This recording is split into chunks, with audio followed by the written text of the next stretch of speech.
So I have some tips for you when you're sewing around your raw edge applique. And the first tip is to always start at a straight edge. So you can see, when you can see that I have this straight edge here on the house, and that's where I've started. But down here on this O, there's not exactly a straight edge. So I'll start in kind of one of the longer areas to be able to give myself a good running start as I head into the curve. The second tip is when you come to a point to put your needle in the down position and then lift up your presser foot and pivot your sewing so that it's heading the right way, and then resume your sewing. When I go from one piece to the next, I will just pull my fabric and leave my threads attached. I'll begin sewing here, and then when I'm done, I'll go back and trim all of my threads. I just find it's easier than starting and stopping clipping all of the threads as I'm going.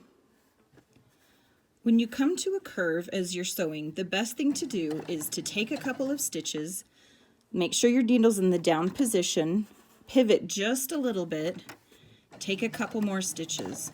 Go slow, take your time, and follow the curve. It's going to be faster than hand stitching, even if you're taking it slow, but it's a lot easier to control, and you won't end up with tucks or puckers in your fabric if you're lifting up your presser foot and pivoting your fabric. When I trim my threads on my project, I'll trim them on the front first, and then when I come to the back, I'll pull on them just a little bit, and that way it pulls any of the little tiny tails towards the back of the fabric. That way you don't see any of the ends of your threads on the front. And then I'll trim it. When I have done my stitching, when I get back to where I've started on my object, I will do a back stitch there to secure the threads, so I don't have to worry about them coming undone. I just don't like to see those little puffy tufts sticking out of the front of my project.